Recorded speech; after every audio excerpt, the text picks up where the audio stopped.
Fungi are a type of microorganism.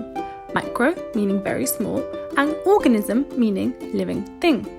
Whilst fungi share many of the same characteristics as plants, they are in fact their own category of living thing.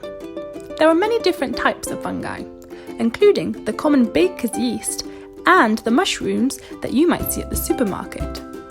Mushrooms begin their lives as fungal spores, which are tiny particles.